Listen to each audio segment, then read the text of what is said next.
Boa tarde a todos. Good afternoon, everyone. I'll first speak in Portuguese and then I'll speak in English. Gente, sejam muito bem-vindos a mais uma mesa redonda da segunda Mostra de Cinema Árabe Feminino. Toda a programação está acontecendo gratuitamente de 19 de maio a 27 de junho no nosso site www.cinemaarabefeminino.com. A mostra é uma realização do Centro Cultural Banco do Brasil e produzido pela Partizane Filmes. Essa é uma mesa redonda referente a assuntos de família. São filmes que, a partir do olhar familiar, trazem aspectos da história, aspectos históricos e maiores. Quem participará é a LEILA BASMA, a KAWTHAT YOUNIS, a ALINE MOTTA e será mediado pela ALMEIDA, que é curadora da mostra. Eu vou apresentar isso tudo em inglês e aí começaremos toda a nossa conversa.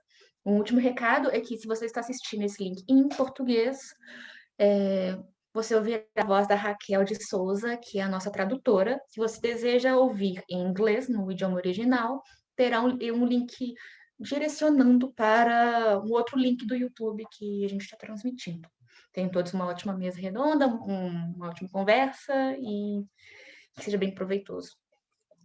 So, now in English, welcome everybody for attending this roundtable. This is other event of the Second Arab Women's Film Festival in Brazil. All the program is free of charge, and a lot of films and events are available outside Brazil. You can find all the program in our website, cinemaarabefeminino.com. This is a roundtable around family issues, family matters. It's about films that, from a family perspective, they approach broader aspects, broader issues. We have here LEILA BASMA, KAWTHAT YOUNIS, ALINE MOTTA, and moderating we have Carol Almeida, who is one of the programmers. If you'd like to hear the Portuguese translation, we have a Portuguese simultaneous translation. You can find the chat, the link. We have another YouTube link for it with our translator, Raquel de Souza. And if you're seeing this in the Portuguese link, you can see the original one and vice versa, okay? So that's it. Have everybody a good roundtable, good talk, and Carol, you can go ahead. Okay. Thank you, Analu. Thank you, everyone, for being here. Thank you, everyone who is watching us right now. And obviously, thank you, all the directors that are here to have this amazing talk, because I think all of your works, in some way, they can have connections. They have interesting dialogues between them. And as Analu previously said, this is a roundtable that we organized around the idea that whenever you talk about your own family, you're talking about history as a political, narrative in the world. So the whole idea of doing this roundtable revolved around the idea of that every family memory is a constitutive part of history, particularly when this family memory is also projected as remembrance policies and erasure policies. What can be remembered and what is erasure from history. So in this roundtable, the proposal is to debate something that is obviously not new in cinema. We've been doing this type of thing since the beginning of it, but there has been recent years, at least, this dynamic of filming your own family in the different families has been intensifying, and this is a thing. So I'd like to welcome everyone. The first thing I'm gonna ask you, and I'm gonna ask all of you, a couple of questions that I think all of you can answer, because all of your work somehow, debates those things. And then I'm gonna ask you specific questions, and I know that you have Aline was talking previously, that she has also questions to some of you. And but before that, I'd like to introduce everyone here. Aline, probably most of you already know. She's from here. She's from Brazil. She holds a bachelor degree in communication studies at the Federal University of Rio de Janeiro, FRJ, and a graduation in film production at the New School University in New York. She's known for combining different techniques and artistic practices, merging photography, video, installations, performance, sound art, collage, and textile materials. And she's, well, I'm gonna talk a little about that a little bit later. She's been doing some, very interesting films, always communicating with her past, with her family. There's a trilogy, there's a new film after the trilogy, and we're gonna talk a little about that later. We have here also KAWTHAT YOUNIS. She's an Egyptian director. Her father was a film professor in the Cairo Film Institute for a long time. And obviously her film is also about that, but not only about that. As a child, Younis attended his father's classes, and when she reached adolescence, she began to accumulate experience on film sets. And at the age of 18, she took part of, a teamwork, film crew. And this film that we watched it, and we can, if you haven't watched it, if you haven't seen it yet, we have until, well, the end of the day to watch it, and I highly recommend you to do so. Her graduation at the university, at the Cinema Institute, was this film, A Present from the Past. And she's gonna talk a little bit about the process. And we also have here LEILA BASMA. She's a filmmaker from Lebanon. She holds a bachelor in audiovisual arts in Beirut, and she's currently based in Prague, pursuing an MFA in film directing at the Institute of FAMO. And through her work, she tries to explore the themes of, the coming of age theme, self-exploration, and identity. And her film here is called, we're going to talk a little bit about her film, obviously. Her film deals with her relationship with her uncle, and have so many questions to, understand how this will develop or not into another film. This is for later. So the first thing I'd like to ask all of you, and please, correct me if I said something wrong. First thing is the fact that you have, you deal with family memories, you deal with family narratives. So I'd like to ask you what kinds of inner pacts between you and your own families needed to be made before each of these films were released, or each of these films were made, and what were the repercussions among your families after each of these films were made. Obviously, in the case of Aline, we're talking a lot about lots of films, but I'd like you to talk a little bit about this relation between you as a film director and your own families during the process of making those films and after the films were released.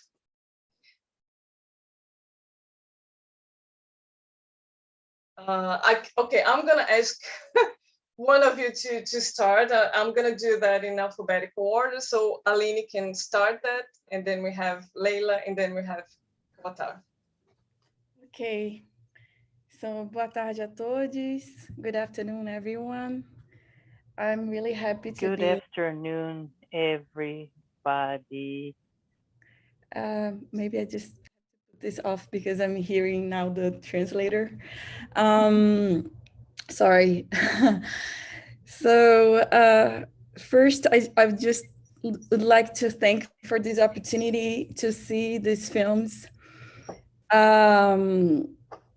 It was an amazing experience for me. Yesterday, I watched a bunch of them, and it was amazing. So I'm so glad for this opportunity to actually discuss with the filmmakers. You know, they are great films.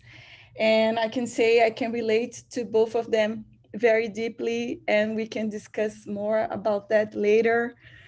And it's just that it's amazing how we can connect, and in ways that sometimes are a bit unexpected, and especially with you know, with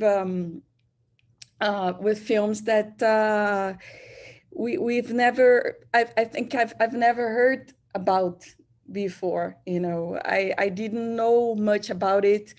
I even had to look a little bit at the map of the Middle East and some countries to actually know where they were talking about and the distance between the countries. You know, I wasn't so sure where they were placed in the map, so you have to excuse me for that, but I got acquainted very quickly because so many films talked, you know, politically about, you know, borders. So that was a great education for me, and I want to thank, you know, the festival for inviting me, you know, to, you know, just to get more educated about these issues. So about, you know, how do you make a film about your own family? And yeah, that's a very interesting question, because I have a trilogy of films, and it all started with my grandmother and the day that she told me a secret. And that secret was related to who her father was. And she told me that, and it took me almost a decade to actually make the film, the first one of the trilogy. And I wasn't so sure if my cousins or any of my family members knew about it. So it was quite a thing when my father saw the film. He actually, I didn't have the courage to tell them directly, any of my family members. I didn't have the courage. So some of them got to know the history of my grandmother by watching the film. And that happened with my father, for instance. And then when all the trilogy was last year in 2020, I had a solo show, a solo exhibition at the Rio Art Museum. My cousins, they actually saw it for the first time. And it was quite a moving thing for me, because my family, unfortunately, has been badly hit by COVID. And so having my cousins there and see all these family members, some that have passed away, unfortunately, over the years, and unfortunately some because of COVID, it was quite an emotional thing for me to have them there and to celebrate our family in a museum, you know, to have that memory, you know, that family memory brought to a museum, which is a place that holds so much past, or should hold so much past. And sometimes with Black families, we don't have our history told. So it was quite a momentum for me, quite a moment for me to have all of these histories come together. What my grandmother told me, my cousins, having them experience in a room with 6 screens. It was an installation. It was this huge 5-meter long screens, and then we could discuss. And they told me that they didn't know about it, and so it was quite a thing. I can talk for hours about this long process of making these films and how it impacted my family. But you see, it doesn't, it impacts my family, but it's not only my family, you know, it's a collective history that is now being told by Black filmmakers. So that's different. So that's a new thing. And I'm going to stop for now, and then we can keep on talking and discussing. Thank you, Aline. Leila, I'd like you to ask you the same question, which is basically, and I know that in the case of your film, obviously we see in the film some, you know, very tense moments between you and your family, and some of your, you know, some of your aunts that don't want to talk about specific things about your uncle. So I'd like to understand how was, you know, this negotiation between you and them. Okay, first of all, hello to all of you. Nice to meet you all. And thank you for having me as well. It's really like such a pleasure to talk to all of you. And I really agree. I just would like to start by saying that I really agree with Aline that there's always something that is so, that is like, we all have something in common in a way, and our families are such a special thing that are full of secrets and discoveries. Like really with my film, for example, I started to discover how special families are and how you can keep on digging and digging and discover so many beautiful and hidden things in them. And to start by answering your question, I think in my case, there wasn't really like a pact made. It was really like a an on the spot thing that happened. And I think at the beginning of the process, like my aunts and my parents, for example, they were just excited to be in front of the camera. Like this is something that I was always so surprised of, that how much people just love to have the spotlight and just to talk and to ramble for hours in front of the camera. So that was easy. Like that was the easy part in a way in my process. And although I thought that talking about my uncle would have been maybe a little bit complicated for them, or they would have, I don't know, like resented it at the beginning, but they were so happy to talk about it, which is really interesting, because that's where you see how like one thing can be shameful, but also can be, you know, so like a pride for them.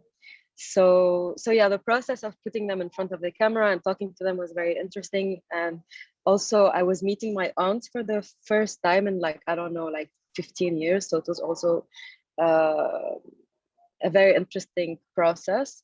But then the repercussions actually were very interesting in my case, because I think the subject of my uncle and his belly dancing was such a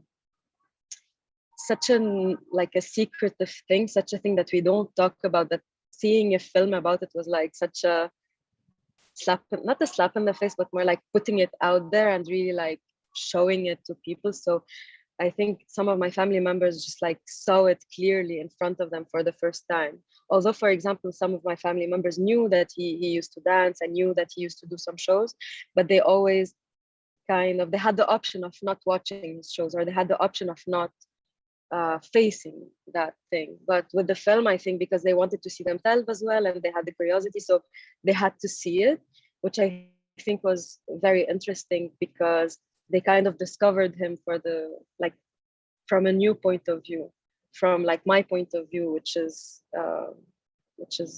like my generation's point of view, my own like political as well point of view on him and his career, all of these things.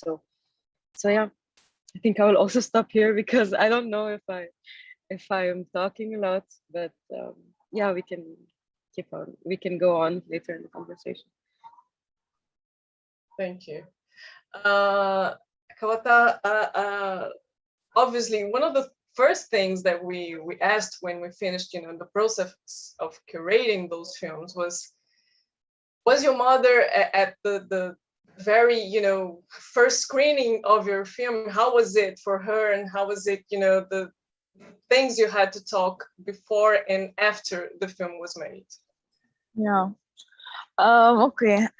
Hello, everyone. I'm so happy to be here. So moving to answer your question, that I think I get every time I screen my film somewhere is, what was my mother's reaction?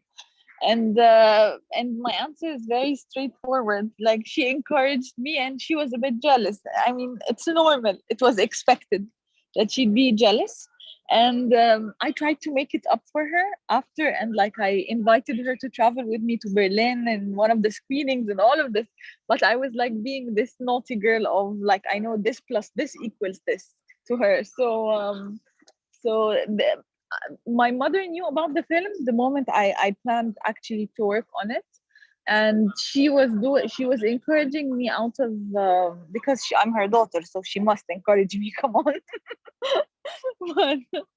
but I mean, she knew about it, and she was like supporting of not telling my dad, because my dad was the main topic of the film. And I know I've lived with my dad as a lecturer and as his daughter, and I know how he acts in front of a camera, and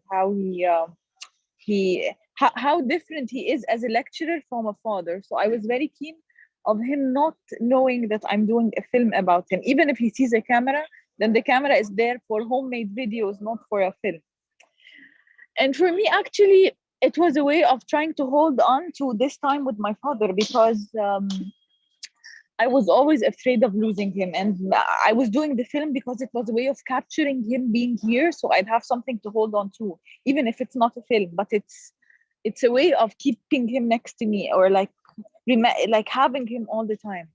Because I was my father, they gave birth to me when he was 56 years old. So I mean, there is a huge age difference. And like, since I was 4 years old, when I started being conscious of what's going on, I was always being told that my father would die soon, and he would be the first of all my fathers to die, and all of this. So my father has been the main topic of all my thoughts and my films and everything, that even if the film has no father, but still the way I'm attached to him is the core of what's going on in my life.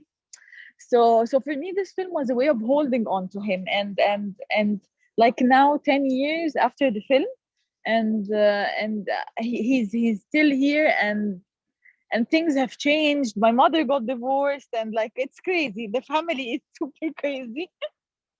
But yeah, it's like it's a way of just keeping and remembering how things were, because it's not only the film that I have, it's the time. It's a condensed 3 months of my life that have all been filmed on tape with all my family members. Like, in the edit at the end, you just see me and my father, but it's much more than this to me.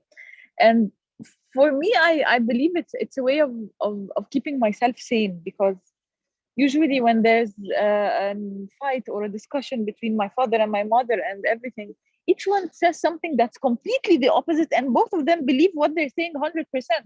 So having a material to prove that, okay, come on, this was not exactly what we thought, come on, it's a way of just keeping myself sane. I'm not trying to change them, but I'm trying to keep myself sane, because when I sit with him, he tells me stuff that I believe. Then when I sit with her, she tells me other stuff so it's like a way of, it's a character analysis for us in a way. In a time that I believe my father, he was not old enough and was not young enough, but he was somewhere in between. Not like now. Like now, of course, because he's like 84 years old, so he has lots of thoughts that are not so real. Sometimes he forgets, sometimes he says stuff that's not happening, and all of this. But it was like, now I see the film very differently from what I made it intentionally for. Like, at the beginning, it was a way, even like I had the percentage of him saying, no, I don't want the film to be screened, and this actually happened. like the first screening I made was just for him. I booked a cinema hall and I put cameras everywhere in the cinema hall, and I was like, hey, can you help me record some VO for my short film? And then he was like, yes. So he came to the cinema. I was like, you have to do it in the cinema because to record the VO properly, I just like lied all the time. And then he was like, yes. He came, and then he sits and he starts to watch the movie, and he was like so amazed that I made a movie out of our trip, that he thought that the movie was about other things, not about the trip at all. Because I already, when we traveled to Italy, me and him shot a film about Cinecittà over there. So he thought I'm making one of those normal documentaries about Cinecittà, and it was like a big game that that everyone was playing on each other. So after I screened the film, he was like, it's a beautiful film, I love it. And then 1 hour later he was like, no, but this film should not be out. And then I was like, okay. So then I sent to my professors in the Film Institute, I'm like, I'm not graduating this term, I'm graduating next term, I don't have a film ready yet. So they're like, why, la la la la la, and then like he decided, so it's fine. But if you see the film, you will know that my dad changes his opinion once every couple of hours. So he changed his opinion, and then 2 days, like on the day of the graduation, it was like 11 a.m. in the morning, and I still haven't exported the film. And he was like, hey, you know what? I think you should screen it. It's a very good film to keep, but I want you to make sure to write and like a disclaimer saying that we did not only travel to look for Patrizia, but we traveled to look for educational solutions for bambinos. I was like, okay, great. I put on this disclaimer on the screening, on the graduation screening copy. And then I go there, and then, wow, it turned into a film. And I did not expect, I was 20 years old at the time, and I did not expect at all that I'd be making a long film by the age of 20 with 350 hours of material. This is just crazy. And then suddenly it became a film, and people were like, you have to screen it here and there and go and come. And I didn't understand what screenings were. And I didn't understand what festivals were. Like, I had no clue whatsoever. I was 20. I was still in the film school. And then it took like a big tour in the Egyptian theaters, which was very weird because we don't have documentaries here. Like, we don't even have cinema to have documentaries to start with. So it was like crazy. And then it stayed there for like 6 weeks, and it made a huge success and And then the film started distributing itself by itself. Like, I never actually did the distribution work because I didn't know it at the time. I just, I had zero experience about it. And then my father, the first screening we had was in Germany. And I tell you, this person that was saying, no, you should not screen the film, he went there with the plane before I go there. He took a plane and he went there a day before me and waited for me at the airport. So I take him with me to the hotel, and then we would see the film and attend the festival and all of it. And it just became crazy after this moment. Like, I didn't know, like, okay, so I'm doing something right. And then after it, like 3 years ago, my parents got divorced, and during the divorce, of course, he told me, it's your film that made us get a divorce. And then, no, it's not my film. It's so many other problems that you both have. But then I believe it at sometimes, and then I don't. And then it's a long nightmare. Like, dealing with family in films is a way for me of not making more films. It's a way of being stuck more. So now in my life, I go around, I just film my father. I don't know what film I'm doing, but it became part of a habit that whenever there's a moment, I just feel like I need to film it. He's singing, he's sleeping, my mother is saying I don't do. It's just became part of me. And then now looking at it, can I make another film about my parents, my family? It's so tensing and so some way it needs a lot of psychological and emotional work all the time. Not like a process where I'm doing, like, I work as a producer on other films. Not like a process you prepare, you shoot, and it's done. No, it's something that lives with you. So now I'm like, my last film I was shooting last week, I was like, I'm not even getting characters that I know. Like, all the characters in the film, they have to be totally new ideas new characters, people I just met for the first time. I need to try to work in this kind of atmosphere, because family topics, they just drain me. Like in my personal life, even like with like my personal private life, I'm always looking for my father somewhere in any kind of relationship, and it's just like, come on, I'm tired. I want something different to deal with. Give me more material. And this is all like, this is a thing what I'm talking about, and editing this material is another thing, especially if, because unfortunately I haven't seen the rest of the films in the festival, but I'm sure I'll get a chance tonight to watch as much as I can from. But I was a character in my film too, so watching myself in the material as a character was a nightmare. It took me 3 months of depression, saying, if I meet me in person, I don't want to know her. Like, this lady is a bully and I don't want to deal with bullies. And this was not easy at all, you know. It was like, okay, I just need to change my attitude. I need to be a calmer person. I need to speak nicely to elder people. I don't need to be that rude. So yeah, it's like, usually when we get comments on ourselves as human beings, I feel like, okay, this person is saying I'm aggressive. Okay, it's his opinion. Let him keep it for himself.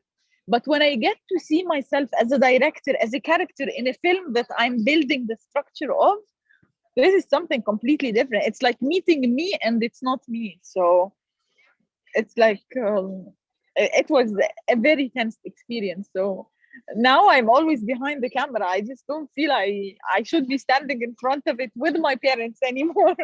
Let me observe only. So yeah, this was how it is. I don't want to be talking forever, but yeah, this is it. Okay, I think you just gave me lots of things to talk, because I think all the words here from everyone, from Leila, from Aline, and from yourself, they have another thing in common that interested me a lot, which is you don't run away from controversy, you don't run away from ambiguity. It's exactly the opposite of this. You go towards that. There's, you know, lots of things to discuss when you're discussing your own family, and this has to do with those things, with controversy, with things that you don't want, you know, just like you said, KAWTHAT, family issues drain yourself. So this is a process of self-therapy altogether, you know, with making the film. So I'd like you to talk a little bit about this, you know, the process of trying to understand you more in the process of making those films, because once you understand your family and all those, you know, the issues with the family and the struggles each family has, and obviously in a different way, you deal with yourself, because you are part of that. You are part of that controversy. So I'd like you to talk a little bit about that, and how you did your films, you know, because you don't avoid it. You just film it and you talk about it. So I'd like you to address that if you can. I start again? Okay. It's so interesting to hear you, KAWTHAT, because when I started this trilogy of films, I divided into 4 parts. And the first part, it was like a first journey I did with my father, and I call it the father. And then he had the mother, he had the other, and he had the origin. So I went to Portugal, I went to Sierra Leone in Africa, and I went to a few places in Brazil. But the first trip I did with my father, and he's now 81, and now I'm 46. And this was in 2016. And first, I started filming him a little bit, but we fought the whole time. We were just fighting the whole time. It was either directions, you know, driving on the road. It was politics. And then the Brazil political, you know, atmosphere was so bad at that time in 2016. I think every Brazilian can relate to that horrible time in 2016 where everything was falling apart. And now we're just like, you know, trying to deal with everything that happened in 2016. So it was very charged. And it was such a struggle that he's not in the films. And maybe one day I'll make a film about him, but I just realized I have to stop filming him. Like, I can't have this material on the film. This is something else. We can't be discussing politics on camera. This is gonna be bad. I wanted to protect him, and I'm still protecting him by not exposing his political views. Otherwise, I'm gonna be in trouble. So I kept, you know, because I come from an interracial family. My father is white and my mom is black. So I thought after this first experience, I can't expose him. Not now. It's not the time to do that. And the films are not about that specifically. You know, our political views and how we see the world. So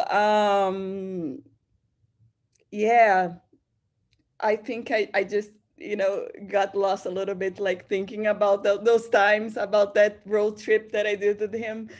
But it's hard. So maybe that's why in my films I talked about people, you know, that are already dead. You know, unfortunately, my mom passed in 2011, and I feel more comfortable talking about her now than before, you know, when she was still alive. And I deal with things that happened 100 years ago, 200 years ago. It just feels easier, and it feels more consolidated in a way. And, you know, they're not alive. They can speak to me in dreams. They can speak to me through, you know, things that happen, and but spiritual, in a spiritual way, but they are not here. So I feel more comfortable, you know, making these films. And it would take a lot of courage to make a film like you did with your father. You know, if I were to do a film about my father, I'm not sure I would have the courage to do it, at least not for now.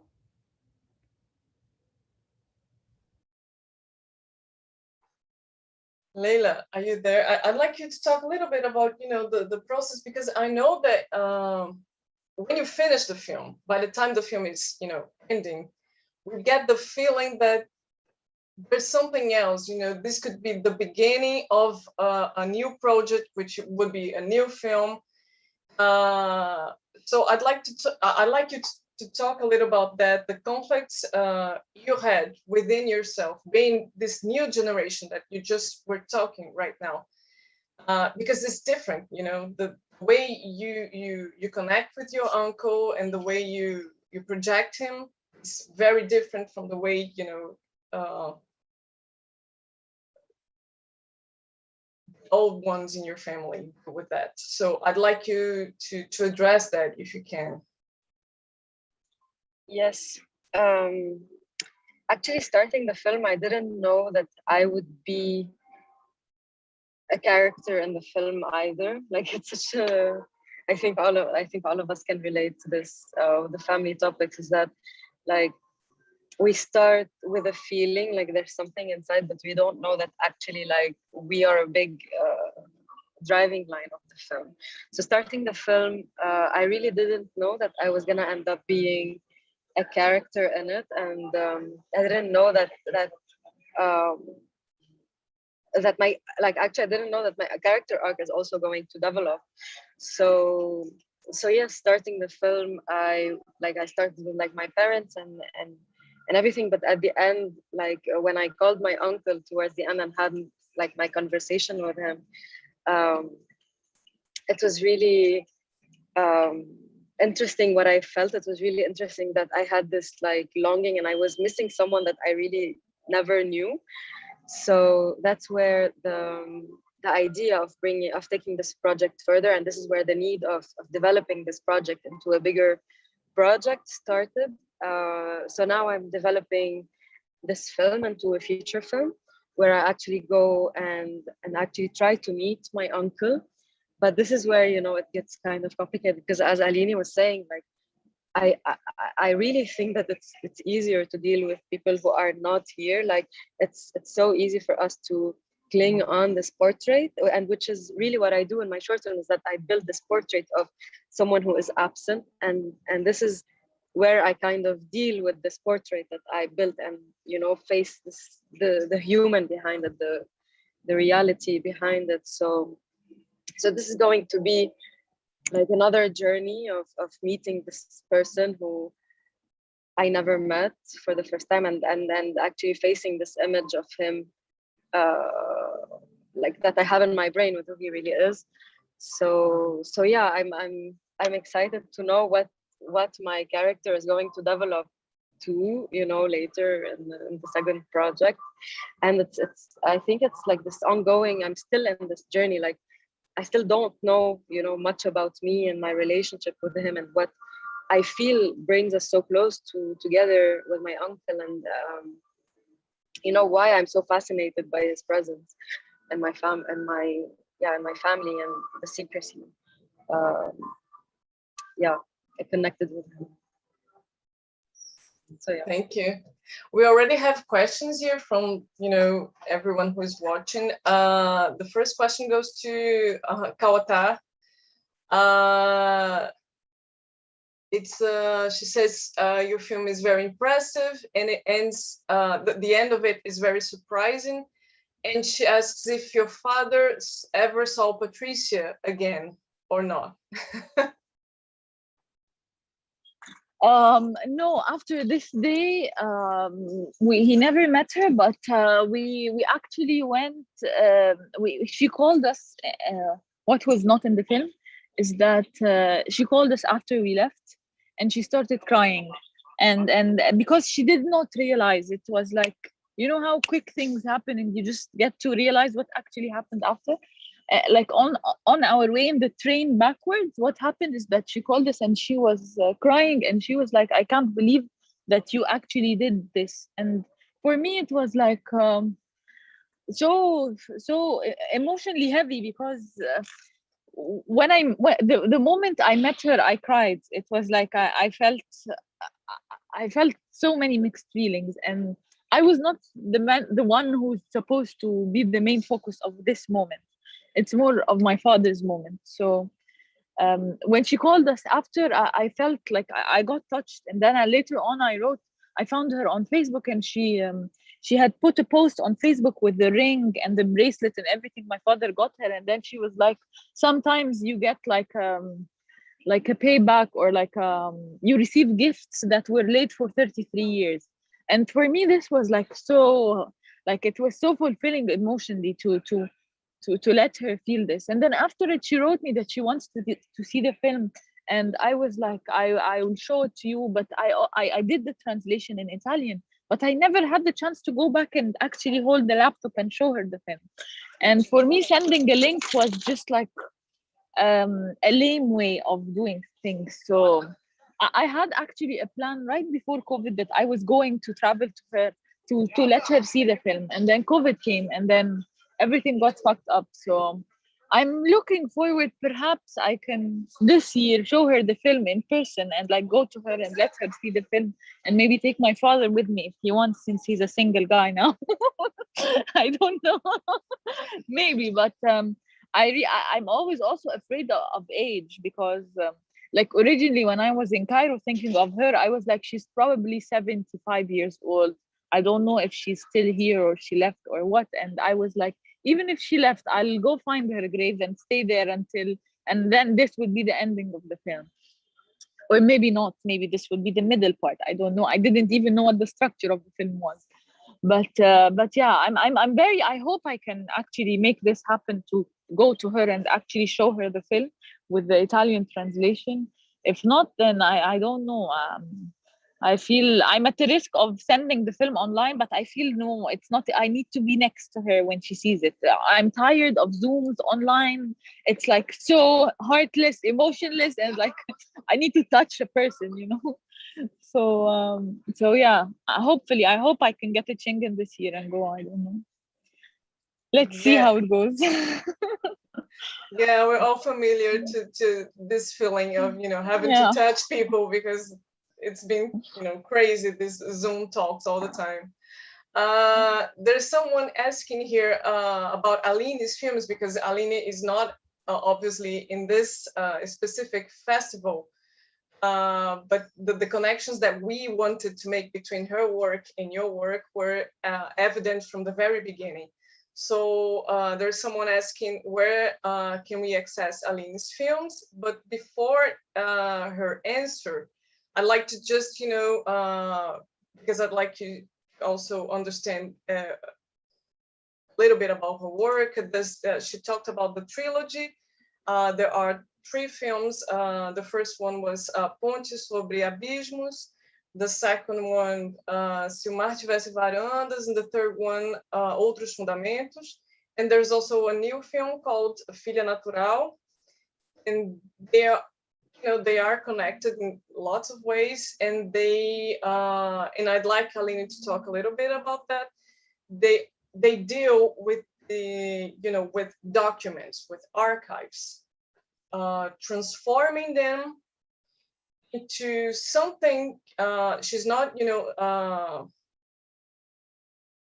she's not erasing history, but she's fabulating. I think there's a very interesting article written by Kenya Freitas, in which she talks how Aline does this performative bet.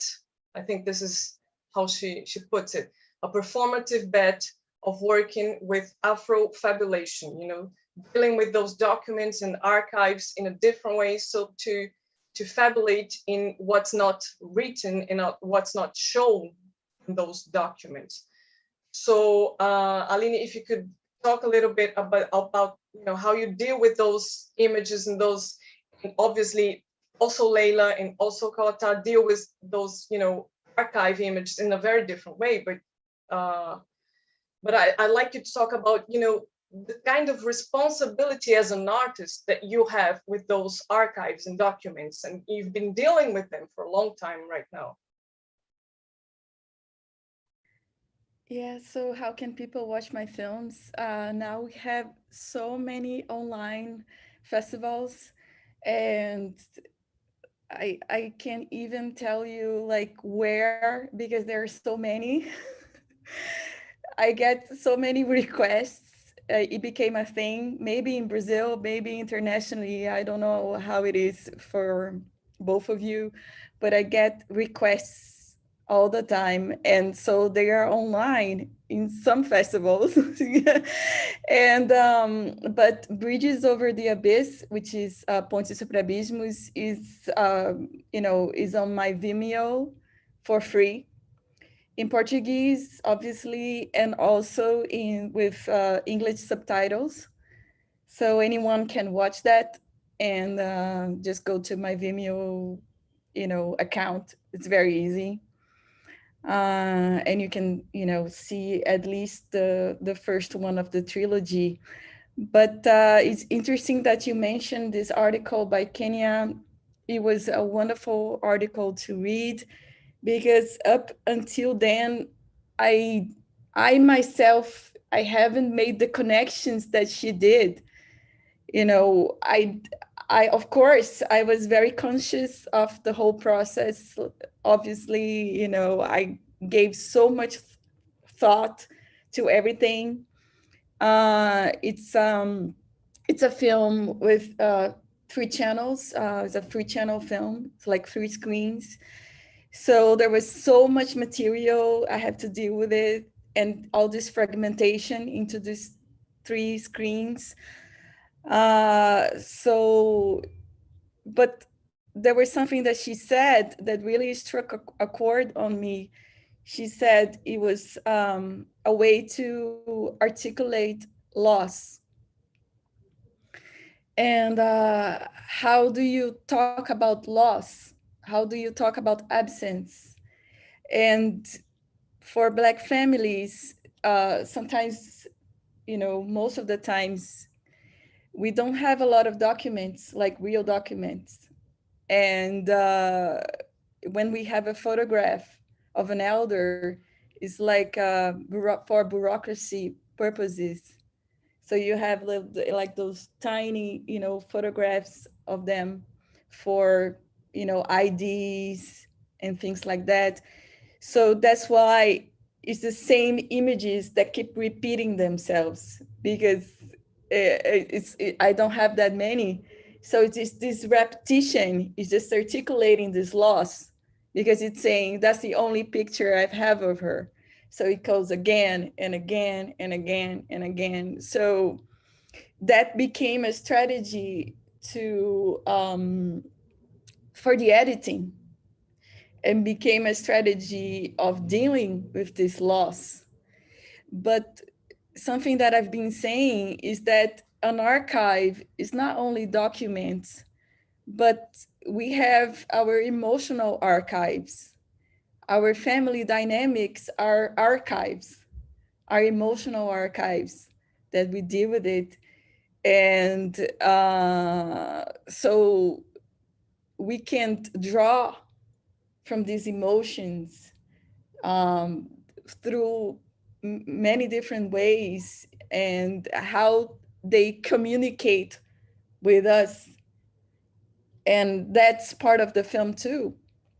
When you don't have that person that is going to say it happened this and in such way, we have to imagine. And this imagination has some boundaries. It's not that open. It has some boundaries. And the boundary is the film itself. It's the images that you're putting into this, container of memories. Yeah, I think that's it. Nice. Yeah, I would like to know exactly where each film of you is right now, but there are so many film festivals online that I cannot, but if you look for it, you're gonna find it. So there's someone asking a very interesting question to Leila here. Leila, you develop your film in a very delicate way.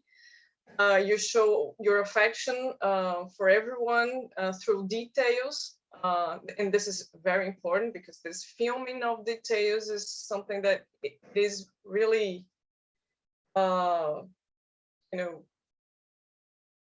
think it's a mark in your film. And your uncle's last sentence is genius.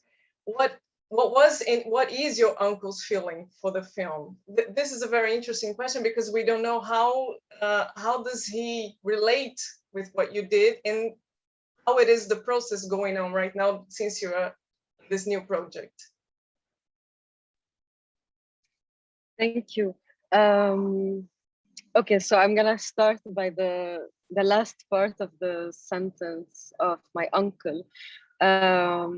Well, first of all, it was really hard to edit the last part, because actually our phone call lasted for like 2 hours maybe, and we were talking about so many things, and he was just like in a nutshell, he was just so excited, like I was saying, that just people love being put in the spotlight, and just going and saying, I want to make a film about you. He was telling me about all the things he wanted to talk about, and all of these things. So it was really hard to edit and take just the really important parts to to finish the film with, especially that I did, yeah, like KAWTHAT, I really didn't have a structure going into the film.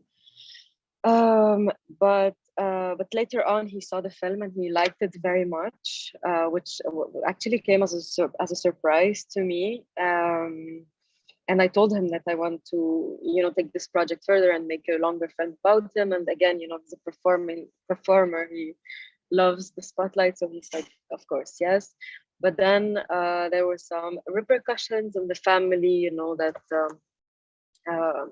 about his relationships and all of these things, which I talked about. So that became a bit delicate, and some people in the family started to sort of tell him, don't do this, don't participate in this film. So it's complicated, but overall he liked the film,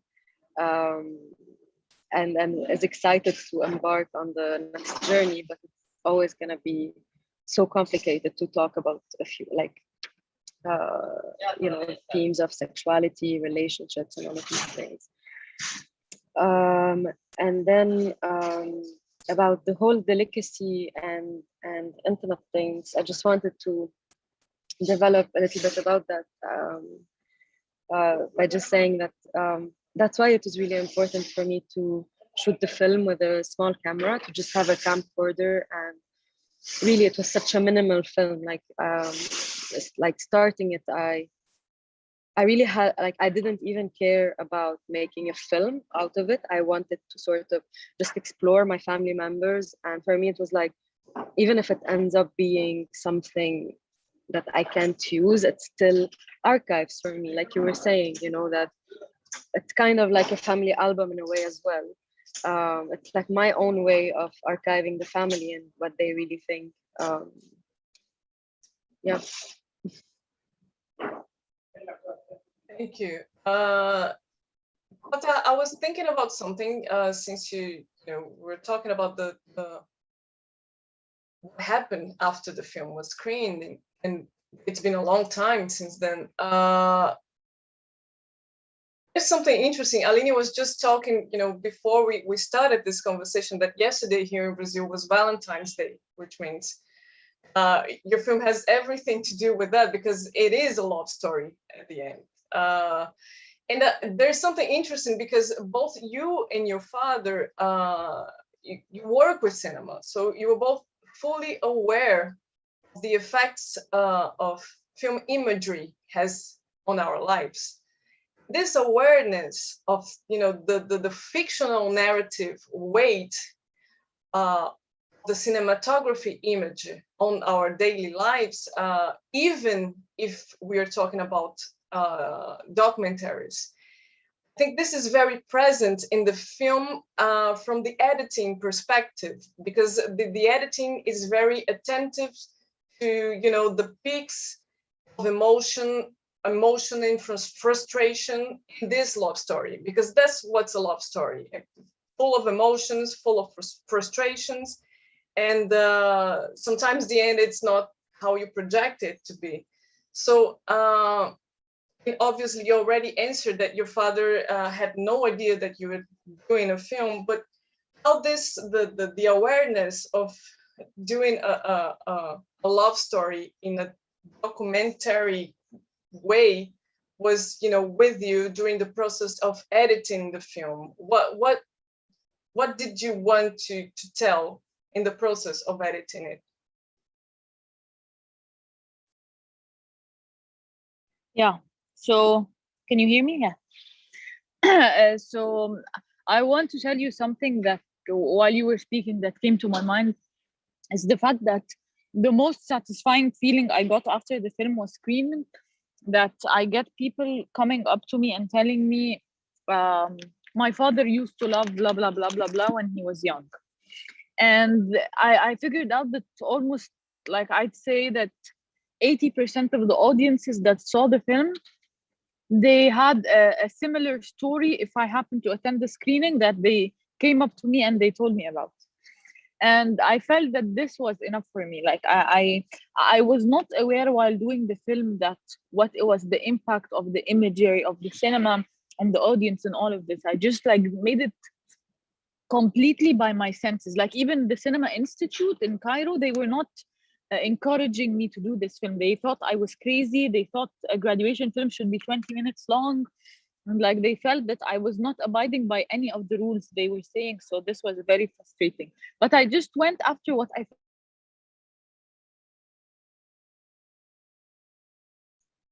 Maybe I think this was the only. Okay. Sorry, because I think you came back. Yeah, it got was a little gap. Yeah. Yeah. So So I was saying that the only way I survived this film was technically that I just followed what I thought of, nothing else, like no rules, nothing at all. And then I'm telling you that I still get messages from people that I don't know at all, like people from Poland, and I don't know even, I knew that such names of countries exist. And they were like, hey, I heard about your film and I want to take my mother to, I don't know who that she used to love. And I was like, wow, like it makes me feel good in my downtime when I get such messages, because I feel like at least I made some people happy. Like I'm not that bad of a person, but at least some people enjoy what I do. So, but at the same time, I'd say that as a filmmaker, the success of this story made me so trapped when I was so young, like in my 20s, to get such a success, and like I understood nothing. I felt I was trapped that everything I do has to be super successful as this, and like it's not true, you know. And this is the impact of the cinema and the imagery on the filmmaker himself. Like, you know, we initiated this collective called Rawiyat in the Middle East. We're all first-time filmmakers that just made one long film, and we stopped after. Not we stopped, but like we're struggling to move on with our next. And we felt that there was a lot in common between every one of us. Not like my film is about my father, another film is about Libya and the war there, but there was still something in common. Like we're all passing through the same lanes, I'd say, some way or another, in a different context. So yeah, I mean, I think more now of the impact of films on the filmmakers, more of the impacts of films on the audience, because the audience, they see everything, they see what they want to see. So I'm so tired of thinking so much if this is satisfying enough for them or not, because like I told you, it's a trap. It's you can't go out of this. So yeah. So this raises another interesting question. I think we were talking at the very beginning about this, which is how, and this concerns everyone here, how your films impact people in very different ways, depending the kind of institution or the geography, you know, the geopolitics things. How is it for you to distribute your films in places that you know they will have a different impact depending on, you know, how that type of society, you know, is well, the thing is, and this is a link to the next roundtable we're going to have here next Sunday, which is how to program and curate films, not having to respond to, for example, Europeans' expectancies, or, you know, what they desire to be in their film festivals. So I'd like to understand how your work has been, you know, going around the world, and the different types of, you know, spectatorship that you have in each of these places. Is there a different thing when you know, we screen your film in a European festival, and what's the difference between screening that same work in an environment that you are very familiar with?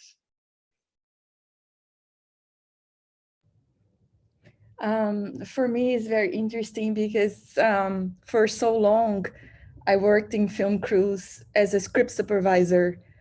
I didn't have my own work. So for 15 years, I was a script supervisor working in all these commercial films, until I started making my own films that had nothing to do with that commercial, you know, Brazilian films that, you know, they are very, very, very popular.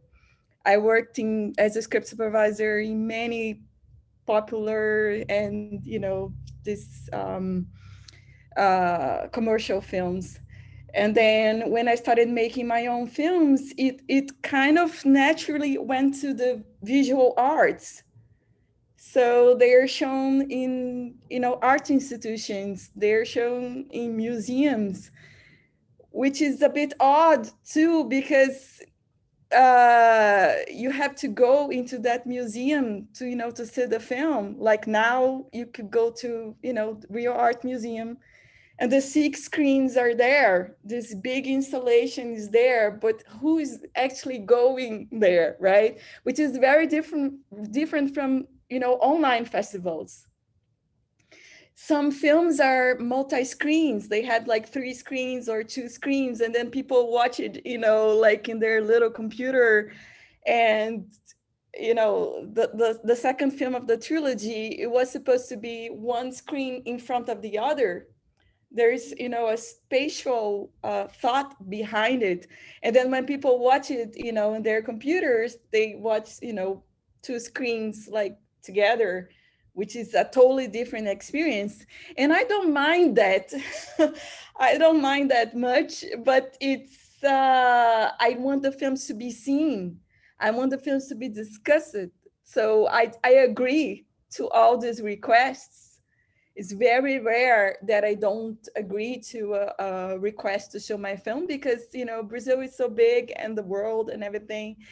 Just before the COVID, you know, my film Other Foundations was at the Berlinale, was in Berlin. And I had this amazing experience of having the film screened, you know, in a movie theater, and we have Q&A, and it was such an amazing experience. And then after that, you know, everything kind of got so crazy, you know, with COVID and everything. And I don't know what kind of career, you know, the films would have if it weren't for this sanitary situation. But it's interesting just to make a connection with, you know, the other filmmakers, that I got a commission for the Sharjah Biennial to make a new film. And so it's going to be screened in 2023 at the Sharjah Biennial. And so it's interesting to make this connection, you know, and I think it's a great coincidence, and somehow I feel moved by it, that, you know, that we can, you know, make this bridge, you know, further, and just to envision that in a year and a half, a film is going to be screened in such an, you know, important platform, not only for the Middle East, but, you know, for the whole art world in a way. And I wonder what kind of impact, you know, my film will have there. So it's nice to project into the future and to make this bridge and see how it goes.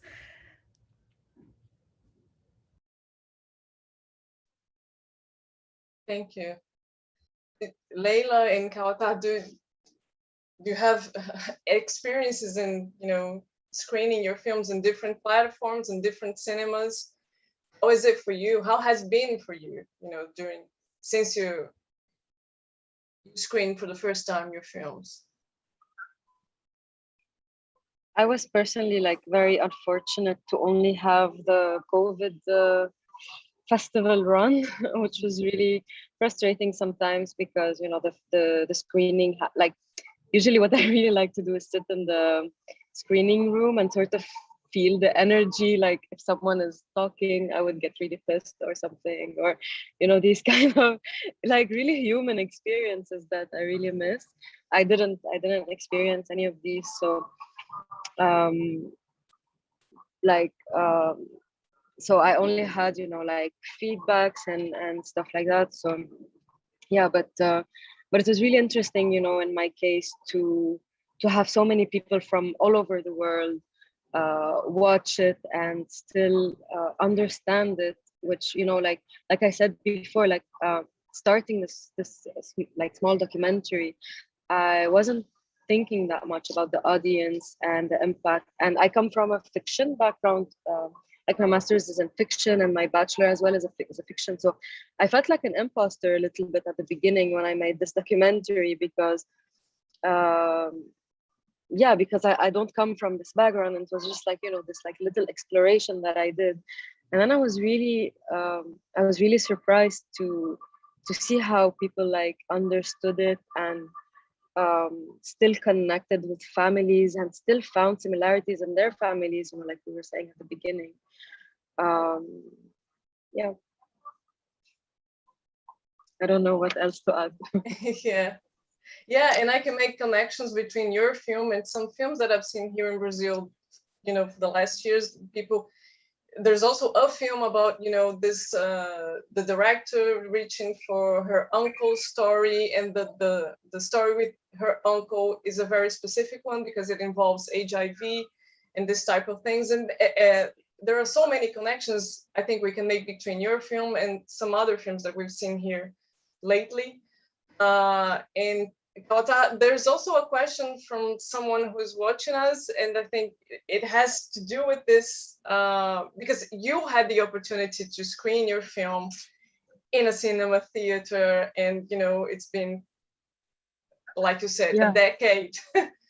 How is it for you? And there's also another question that I'm gonna ask you later.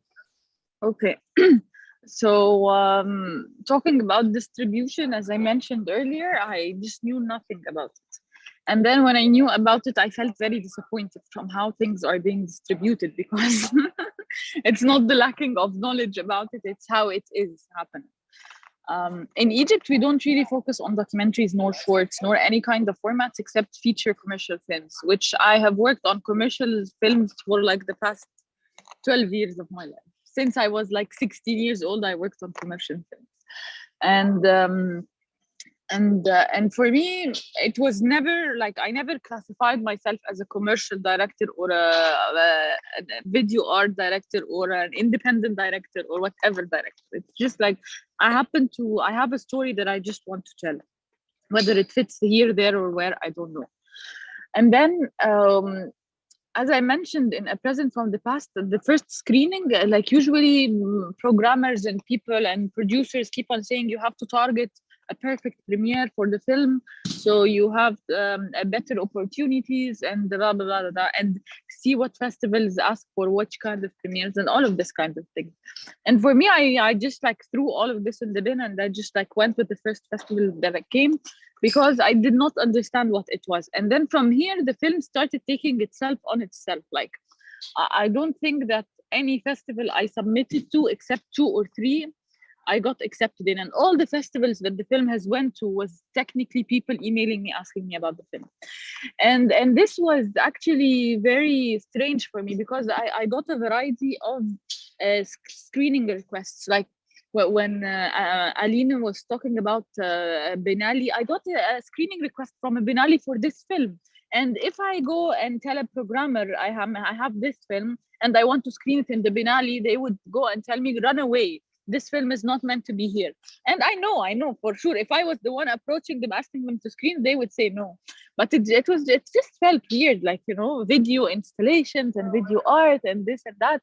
And I'm having this film I shot with my phone about my father, and like, okay, thank you for inviting me. And it was a great experience, actually, because like it was a drama film with like characters and people. I was there with my father, and like it was very different. But I'd say that each and every screening I've been to was very different than the others. And this was one of the rare films I think I do in my life that most, like I'd say 95% of all the screenings I went, they were so positive. Like not one negative experience. But in terms of like distribution, as in like dealing with film as a business, I definitely needed a distributor or a salesperson or a producer to be taking care of this part. And as I was taking care of this part, and later on I hopped onto Zawiya to help me on this, but again, it was not as efficient as it should have been. Like I've seen different films with different strategies in all of this, and they kind of know what they're doing. Not my case, you know. It just like happened what happened. So yeah, I believe that anyway, the where we're stuck in Egyptian cinema overall, one of the main problems is distribution. Like we don't know what and where, and plus the expectations of the festivals. This is such, like, for me, as I told you, I did not expect Ben Ali to ask a screening for this. However, I also did not expect like a film, like I wouldn't mention names, but I'm like a very well programmer of film festivals that when I tell them, would you like to take a look at my film? Then they're like, oh no, it's very amateur. And then when they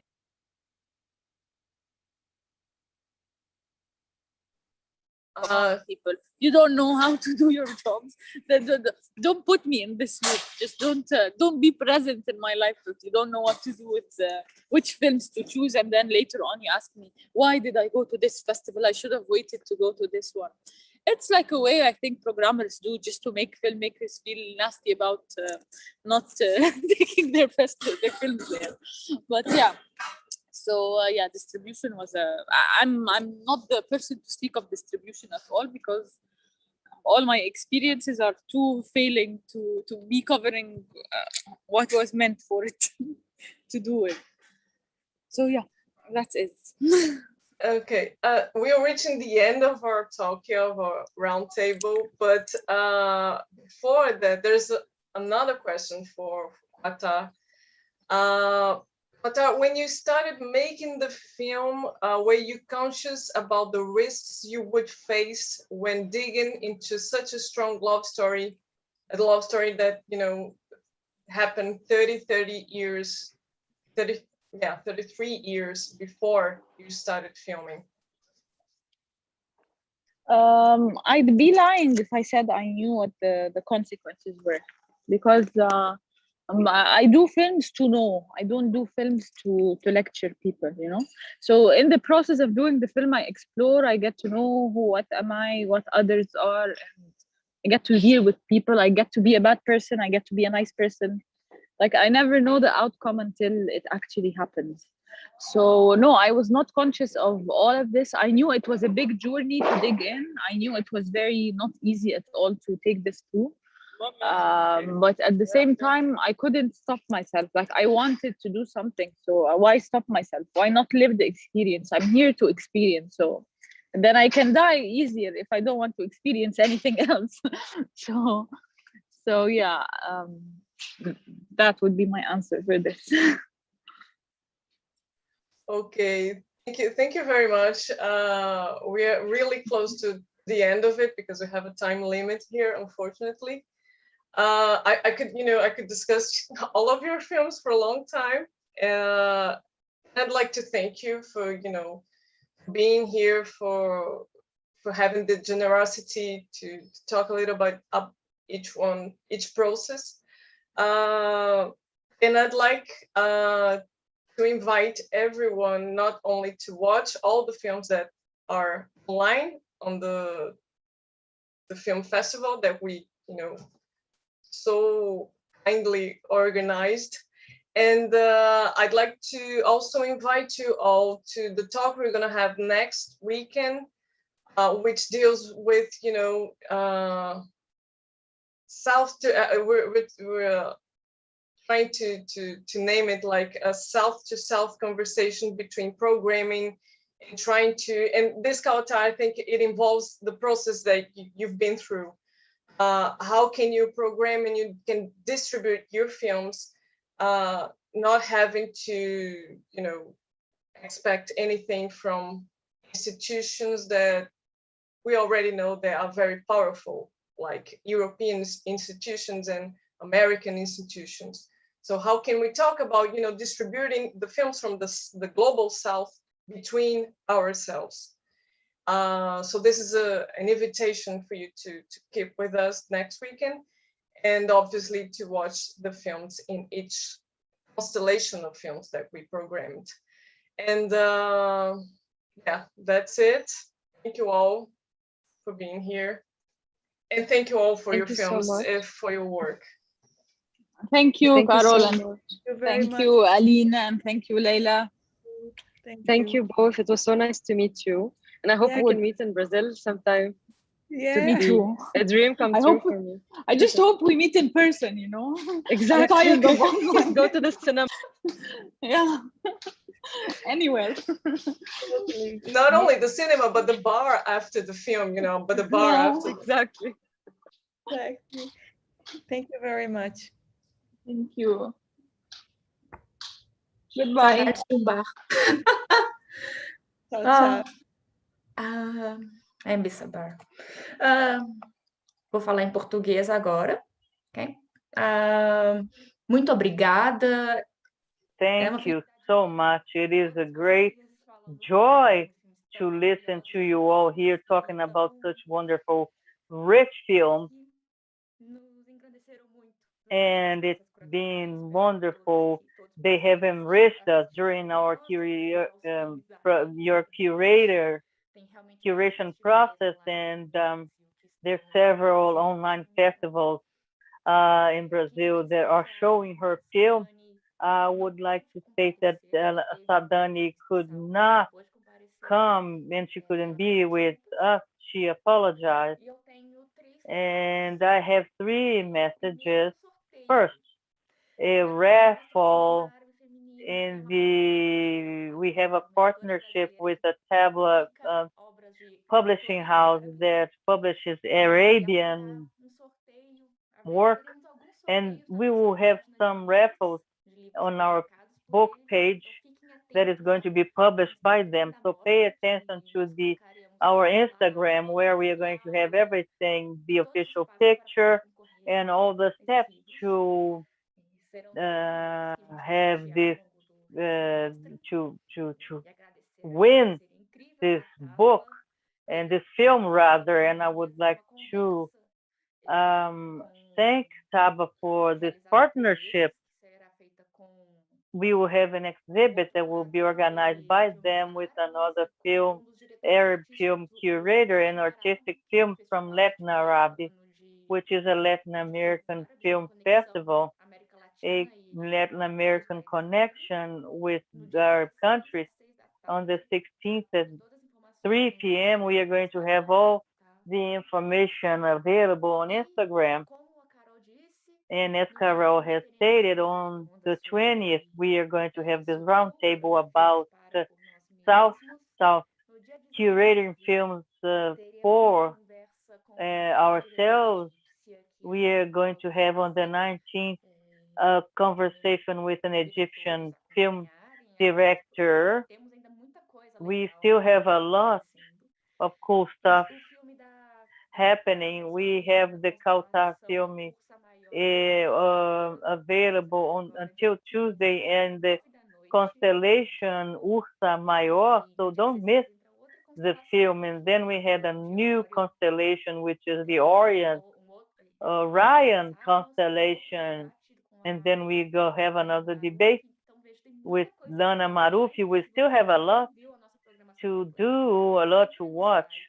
So get on our website, on Instagram and Twitter and Facebook, and follow everything that we are doing there, and we'll see each other in our next conversations, and we'll see each other on Wednesday. Thank you so much. Good afternoon. Bye.